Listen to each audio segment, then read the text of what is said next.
شروع اللہ کے نام سے جو بڑا مہربان نہایت رحم والا ہے۔ جن لوگوں نے کفر کیا اور اوروں کو خدا کے رستے سے روکا، خدا نے ان کے اعمال برباد کر دیے، اور جو ایمان لائے اور نیک عمل کرتے رہے اور جو کتاب محمد صلی اللہ علیہ وآلہ وسلم پر نازل ہوئی اسے مانتے رہے اور وہ ان کے پروردگار کی طرف سے برحق ہے، ان سے ان کے گناہ دور کر دیے اور ان کی حالت سنوار دی۔ یہ ہفتے اعمال اور اصلاح حال اس لیے ہے کہ جن لوگوں نے کفر کیا انہوں نے جھوٹی بات کی پیروی کی، اور جو ایمان لائے وہ اپنے پروردگار کی طرف سے دین حق کے پیچھے چلے۔ اسی طرح خدا لوگوں سے ان کے حالات بیان فرماتا ہے۔ جب تم کافروں سے بھڑ جاؤ تو ان کی گردنیں اڑا دو، یہاں تک کہ جب ان کو خوب قتل کر چکو تو جو زندہ پکڑے جائیں ان کو مضبوطی سے قید کر لو، پھر اس کے بعد یا تو احسان رکھ کر چھوڑ دینا چاہیے یا کچھ مال لے کر، یہاں تک کہ فریق مقابل لڑائی کے ہتھیار ہاتھ سے رکھ دے۔ یہ حکم یاد رکھو، اور اگر خدا چاہتا تو اور طرح ان سے انتقام لے لیتا، لیکن اس نے چاہا کہ تمہاری آزمائش ایک کو دوسرے سے لڑوا کر کرے، اور جو لوگ خدا کی راہ میں مارے گئے ان کے عملوں کو ہرگز ضائع نہیں کرے گا، بلکہ ان کو سیدھے رستے پر چلائے گا اور ان کی حالت درست کر دے گا،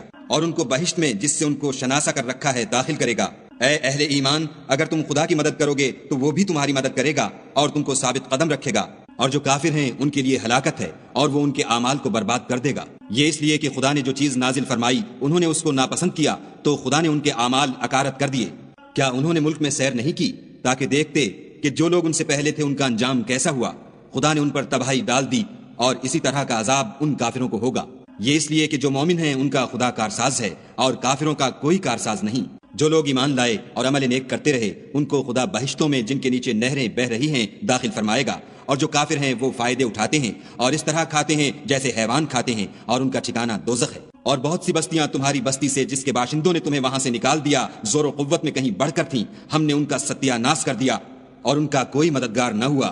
بھلا جو شخص اپنے پروردگار کی مہربانی سے کھلے رستے پر چل رہا ہو وہ ان کی طرح ہو سکتا ہے جن کے اعمال بد انہیں اچھے کر کے دکھائے جائیں اور جو اپنی خواہشوں کی پیروی کریں۔ جنت جس کا پرہیزگاروں سے وعدہ کیا جاتا ہے، اس کی صفت یہ ہے کہ اس میں پانی کی نہریں ہیں جو بو نہیں کرے گا، اور دودھ کی نہریں ہیں جس کا مزہ نہیں بدلے گا، اور شراب کی نہریں ہیں جو پینے والوں کے لیے سراسر لذت ہے، اور شہد مصفہ کی نہریں ہیں جو حلاوت ہی حلاوت ہے، اور وہاں ان کے لیے ہر قسم کے میوے ہیں، اور ان کے پروردگار کی طرف سے مغفرت ہے۔ کیا یہ پرہیزگار ان کی طرح ہو سکتے ہیں جو ہمیشہ دوزخ میں رہیں گے، اور جن کو کھولتا ہوا پانی پلایا جائے گا تو ان کی انتڑیوں کو کاٹ ڈالے گا؟ اور ان میں بعض ایسے بھی ہیں جو تمہاری طرف کان لگائے رہتے ہیں، یہاں تک کہ سب کچھ سنتے ہیں، لیکن جب تمہارے پاس سے نکل کر چلے جاتے ہیں تو جن لوگوں کو علم دین دیا گیا ہے ان سے کہتے ہیں کہ بھلا انہوں نے ابھی کیا کہا تھا۔ یہی لوگ ہیں جن کے دلوں پر خدا نے مہر لگا رکھی ہے اور وہ اپنی خواہشوں کے پیچھے چل رہے ہیں، اور جو لوگ ہدایت یافتہ ہیں ان کو وہ ہدایت مزید بخشتا ہے اور پرہیزگاری عنایت کرتا ہے۔ اب تو یہ لوگ قیامت ہی کو دیکھتے ہیں کہ ناگہاں ان پر آ واقع ہو، سو اس کی نشانیاں وقوع میں آ چکی ہیں،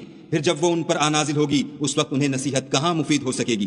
بس جان رکھو کہ خدا کے سوا کوئی معبود نہیں، اور اپنے گناہوں کی معافی مانگو، اور مومن مردوں اور مومن عورتوں کے لیے بھی، اور خدا تم لوگوں کے چلنے پھرنے اور ٹھہرنے سے واقف ہے۔ اور مومن لوگ کہتے ہیں کہ جہاد کی کوئی صورت کیوں نازل نہیں ہوتی، لیکن جب کوئی صاف معنوں کی صورت نازل ہو اور اس میں جہاد کا بیان ہو تو جن لوگوں کے دلوں میں نفاق کا مرض ہے تم ان کو دیکھو کہ تمہاری طرف اس طرح دیکھنے لگیں جس طرح کسی پر موت کی بے ہوشی طاری ہو رہی ہو، سو ان کے لیے خرابی ہے۔ خوب کام تو فرما برداری اور پسندیدہ بات کہنا ہے، پھر جب جہاد کی بات پختہ ہو گئی تو اگر یہ لوگ خدا سے سچے رہنا چاہتے تو ان کے لیے بہت اچھا ہوتا۔ اے منافقو، تم سے عجب نہیں کہ اگر تم حاکم ہو جاؤ تو ملک میں خرابی کرنے لگو اور اپنے رشتوں کو توڑ ڈالو۔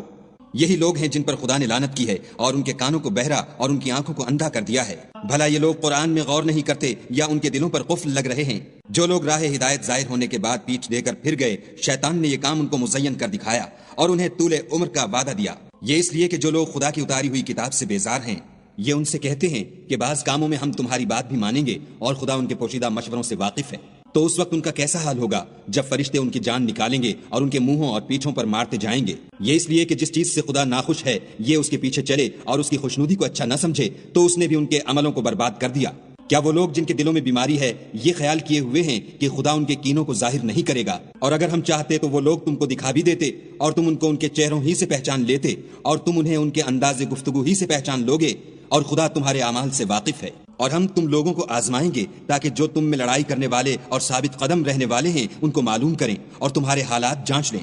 جن لوگوں کو سیدھا رستہ معلوم ہو گیا اور پھر بھی انہوں نے کفر کیا اور لوگوں کو خدا کی راہ سے روکا اور پیغمبر کی مخالفت کی، وہ خدا کا کچھ بھی بگاڑ نہیں سکیں گے اور خدا ان کا سب کیا کرایا اکارت کر دے گا۔ مومنو، خدا کا ارشاد مانو اور پیغمبر کی فرما برداری کرو اور اپنے عملوں کو ضائع نہ ہونے دو۔ جو لوگ کافر ہوئے اور خدا کے رستے سے روکتے رہے پھر کافر ہی مر گئے، خدا ان کو ہرگز نہیں بخشے گا۔ تو تم ہمت نہ ہارو اور دشمنوں کو صلح کی طرف نہ بلاؤ، اور تم تو غالب ہو، اور خدا تمہارے ساتھ ہے، وہ ہرگز تمہارے اعمال کو کم اور گم نہیں کرے گا۔ دنیا کی زندگی تو محض کھیل اور تماشا ہے، اور اگر تم ایمان لاؤ گے اور پرہیزگاری کرو گے تو وہ تم کو تمہارا اجر دے گا اور تم سے تمہارا مال طلب نہیں کرے گا۔ اگر وہ تم سے مال طلب کرے اور تمہیں تنگ کرے تو تم بخل کرنے لگو، اور وہ بخل تمہاری بدنیتی ظاہر کر کے رہے۔ دیکھو، تم وہ لوگ ہو کہ خدا کی راہ میں خرچ کرنے کے لیے بلائے جاتے ہو، تو تم میں ایسے شخص بھی ہیں جو بخل کرنے لگتے ہیں، اور جو بخل کرتا ہے اپنے آپ سے بخل کرتا ہے، اور خدا بے نیاز ہے اور تم محتاج۔ اور اگر تم منہ پھیرو گے تو وہ تمہاری جگہ اور لوگوں کو لے آئے گا، اور وہ تمہاری طرح کے نہیں ہوں گے۔